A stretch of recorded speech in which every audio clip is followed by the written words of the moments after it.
Before we start, I want to admit something. I almost forced the organizing team to choose me as the moderator of this Fireside chat after I listened to your podcast at the Gen AI Summit podcast. If you haven't listened to it, please, I highly recommend it. I didn't know you 4 or 5 months ago, but Big mistake. I realized that it's a big mistake, but I do know you now.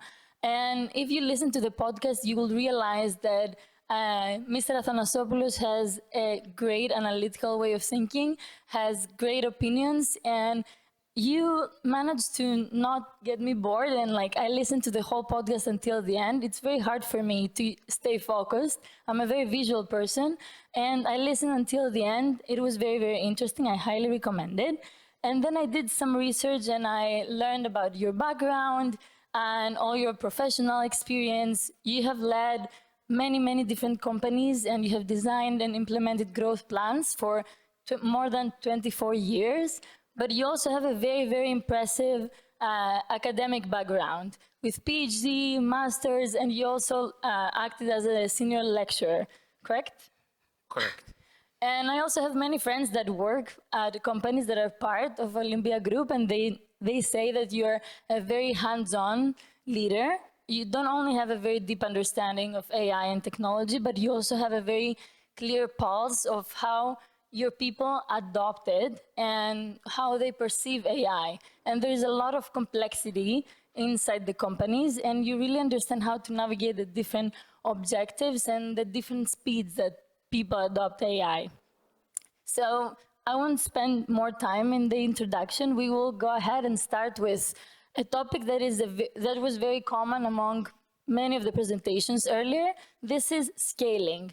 We said that it's very, very difficult to move from pilots to actual products. And research finds that while 88% of the organizations regularly use AI, only 1/3 have begun scaling beyond pilots. So I want to hear your opinion. What is the biggest practical barrier that prevents pilots from becoming enterprise-wide deployments? And also, we don't want to keep it to the theoretical level. I want to ask you, what would you do tomorrow to prevent that barrier? First of all, I ignore all the introduction because here I think all these people came to listen to the questions, not what I've done in my life. And on the other hand, it's quite, I think, interesting to have young people listening podcasts from elder people, which means that content is of some kind of importance nowadays. First of all, thank you very much for attending. I cannot see anybody because the lights are of interrogation intensity here, so I can't see much. Before we start, let me make a comment about AI. I think if you take the 4 conferences that have taken place throughout the last 4 years here, you will see a different rhetoric with regards to Gen AI. A lot of enthusiasm, a lot of interesting things, and then progressively people start talking about the usability, the way to get inside, and then at the same time, we have this plethora of consultants who, it was about time, they attack viciously, where's the P&L? All Gen AI experiments and implementations have magnificent results. Where is the impact on the P&L? Where is the impact on the P&L? And there's no impact on the P&L for the time being. And it will not be for the time being. It's the same impact that ATMs, when they were deployed 100 years ago at banks, had on the P&L of banks. Banks still have branches, banks still have tellers, less tellers, fewer tellers, but they still have. So the ATMs did not replace the cash machines within the banking institutions. So we have to be extremely careful on how much effort we put at early stages of a new technology. Now, coming back on your question, I think I've said it last year in another conference that there is a lot of fear factor within organizations of a revolutionary technology that has won already the hearts and minds of individuals, of people. This is the way it is revolutionary is that everybody's using it, maybe 100% within an organization, irrespective of whether the organization uses it or not. So there is this success. But the minute you say, let's go and deploy it within the organization, all kinds of difficulties arise. Difficulty number one, people talk about POCs. Let's do a POC. When do you do a POC? Because when you don't believe. When you don't believe, you do a POC. Let's see what is the ROI, what is the, how long will it take? And then when you do a POC, you engage the busiest people within the organization, primarily people handling data. There isn't any data team within any organization that is not overwhelmed. So then the POC will take forever. And then those that you have paid for the POC tell you, look, it was a 6 weeks project. Now we are at week 12. We have to finish. So the juicy part finishes in 1 hour, which is what is the return, when the ROI will come, blah, blah, blah. So people make a lot of POCs. Then they spread themselves very thin, too many pilots. Many pilots here and there and everywhere. Why? Because they think, well, if I do many pilots, people will not complain. I may find an opportunity, a data opportunity. So they don't think. They don't think where is the competitive advantage within the organization to go deep and narrow. I think the only way for GenAI to have any likelihood of succeeding within organizations is for them to go deep and narrow. And there are examples of organizations around the world that they have gone that way, and they've stopped doing pilots, making the whole organization an open field of, have you seen these little public sector factories? They dig here, there, everywhere, in case they get something out of it. So that's my recommendation. You have to think, where is your competitive advantage within organization? And this is where you should go. There are so many easy successes at the moment to have ways to automate meetings, to automate the emails, somebody to read your emails on your behalf, all kinds of useful things that they will not make a difference, and they will never, never, ever justify investments of the scale that GenAI has in place. That's my first reaction on why it has not gone that well for the time being. Perfect. And do you think that this barrier, this approach that, oh, we will have POCs, is it mostly for technical projects or like even organizational changes? Look, there's a dilemma on implementing GenAI, and the dilemma is primarily because we have had early case studies with very successful projects on, let's say, how to wipe out people that work within a contact center.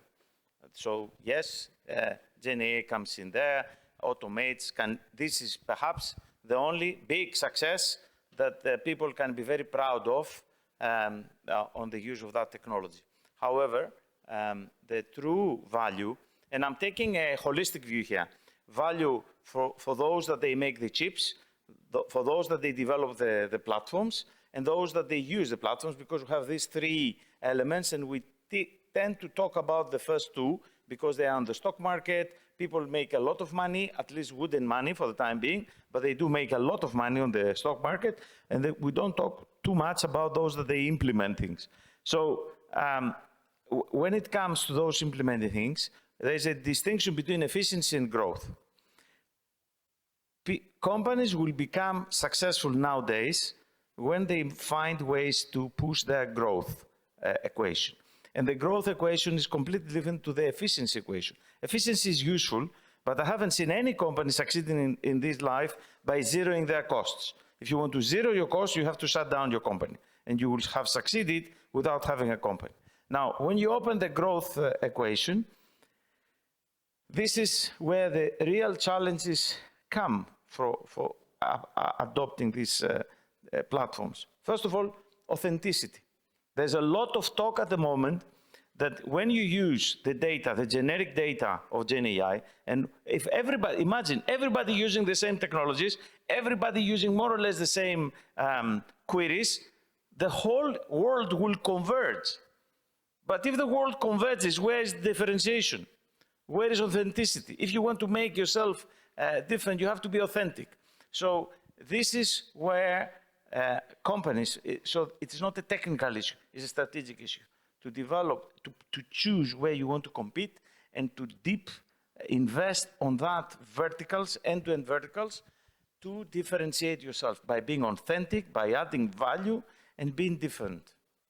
Perfect. And even research says that high performers, they need to combine the efficiency with innovation. We cannot just talk about time savings, which is the number one argument that people say about the value of AI.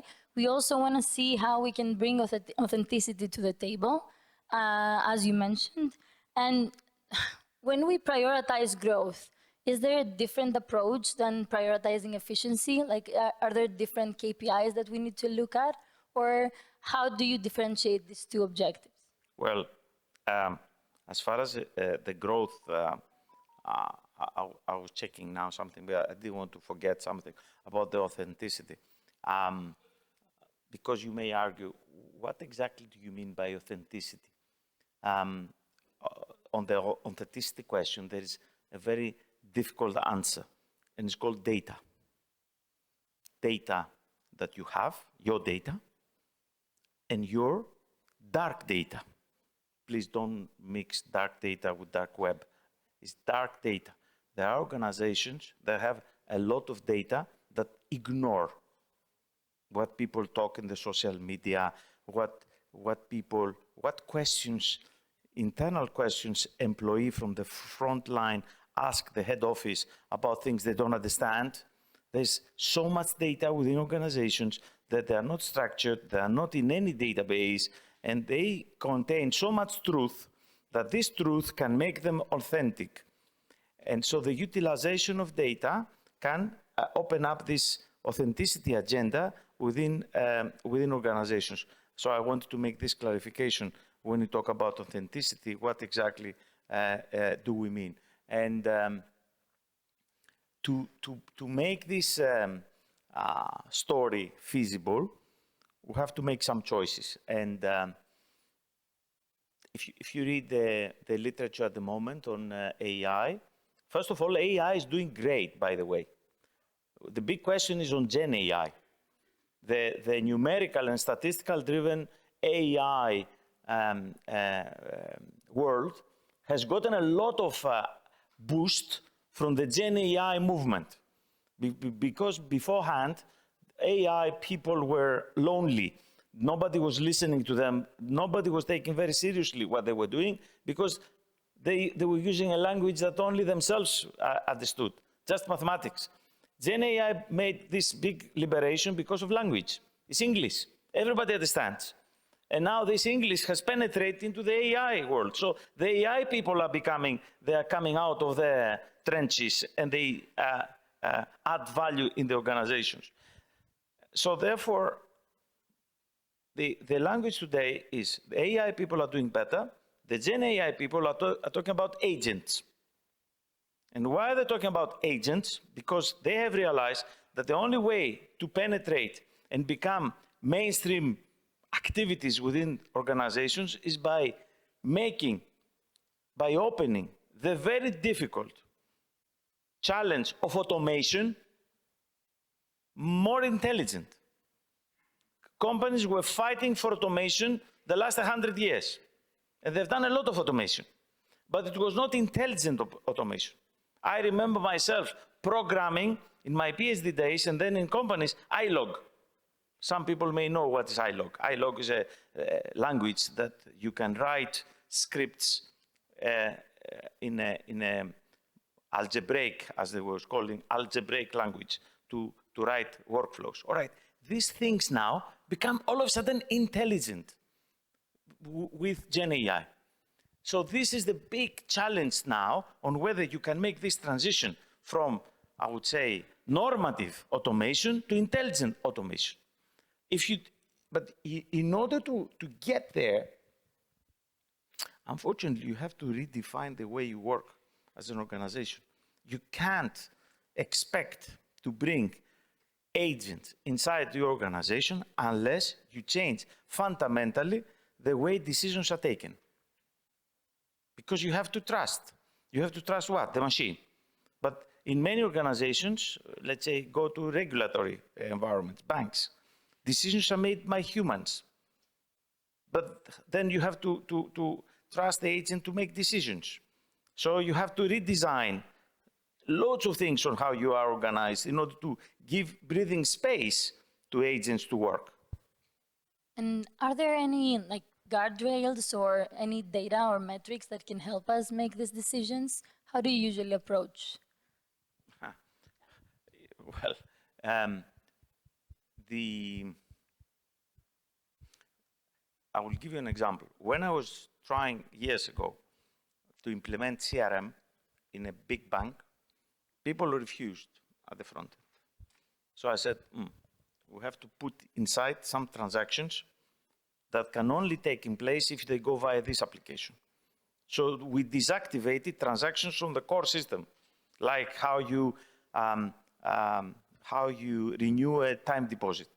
Time deposit renewal is one of the cornerstone transactions within a bank. So we took out transactions from the core system and we put only the CRM system. So people had to go via the CRM system. Then progressively they discovered the advantages of the CRM system. And they said, so it wasn't that bad as I thought. With GenAI, with the agents, you have to think on how to transfer activity. If you have them in parallel, people will have them as pets. You know the pet, you have it, you hug it when you want, not all the time. So to stop having agents as pets, you have to have them inside the core flows of decision making. This is one thing. The second thing is you have to encourage it. So for instance, you have to motivate people on how much adoption they have on the day-to-day activity, how much do they use it. Now, you have to be careful with these things because if you push people to use it, they use it just to tick their KPI, but they don't use it.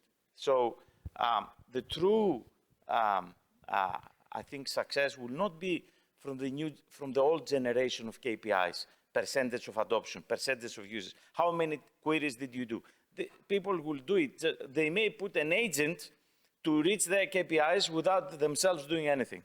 So they can easily game this process. So you have to stick to what I said earlier on.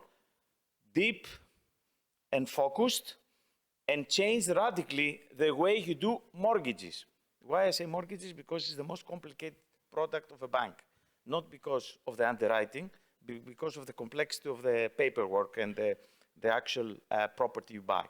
So change it dramatically. Or some other companies take marketing. Marketing is really impacted from GenAI and AI. So you have to rethink on these things and don't ask the head of marketing how many images did you create by GenAI. Put it on the flow and replace old ways on the workflow. So GenAI is, as far as I understand the world, workflows. Workflows that they need to be replaced from scratch. Perfect. So we focus on the differentiating factor of the company and we dive deep and we transform from scratch the differentiating factor of the company instead of trying to transform everything. Are there any applications that are underestimated or overhyped in your opinion, that there's too much buzz, but it shouldn't be that much? Well, you will always find in the, again, back to the roots, the focused, zoomed, it is quite difficult to replace human element for the time being because at the moment the machines are not bulletproof. I think the biggest problem is the concept of error. You know, those that they have engaged into statistics, they love the residual error. is what we cannot explain. Huh? And this is, people are trying to minimize it, but people celebrate what we cannot explain. Take a contact center, for instance. In a contact center, the amount of mistakes humans do every day, nobody knows. You find out later on. But there's a lot of mistakes taking place by humans. When you put GenAI into the contact center, GenAI does also mistakes. And then you get the biggest dilemma. Which mistake do I like? The human mistake, which is not controllable, it can be really random, or the machine mistake that more or less I can somehow identify, not all the time, but I can identify. So there are people that they push the rhetoric, take out all the contact center people. But when you go and do it in reality, management is faced on this big dilemma. Which mistake do I like the most? So, and the minute we try to replace human behavior with GenAI behavior, sooner or later, there's a big word we have to live with, the error. Because I don't think we will ever have machines that are errorless. The minute we have errorless machines, more or less, all companies will behave the same way. So therefore, why should we have many companies? Why should we have many alternatives? And life goes on. Life is created to have error. So we have to manage the error, and we have just to be honest to ourselves that we need to proceed anticipating and managing this error. Perfect. I have so many follow-up questions, but I want to cover one last topic before we close this fireside chat, and this is workforce and upskilling. There's so many mixed feelings. People say that workforce will be reduced, there will be no change, we will need more people, so increase in workforce. How do you think that the board should approach the decisions of the workforce planning? Yes, thank you. There are boards today that when they get at the budget of 2026, requests for hiring increases, they demand from the business units bidding for that to prove that these increases could not be taken place by AI. And of course, that's just the impossible question. They do it to stop people asking for hires, not because it's almost impossible to present that. But I will say something quite unexpected. The big problem of people within organizations in the presence of AI or any kind of automation, intelligent, less intelligent automation, is that people will be asked to think now more than before. I remember a Spanish colleague of mine in a very, very big bank that when they automated processes, when they automated some contact management approach with customers, he said, our biggest problem is that our people were used to doing these things. Now these things are automated. We ask them to do other things, more complicated, and they cannot. So the true upskilling going forward is not going to be on people writing questions or talking to GenAI. That will be easier than we think. The biggest problem of people is what will they do when these things that they used to do are automated and they're asked to do more advanced things. For instance, to understand what the mistakes of the model, to complement the model with new ideas, to be critical thinking. We've seen in education, well, at least in this country, that people enter the higher education by just reading and memorizing huge books.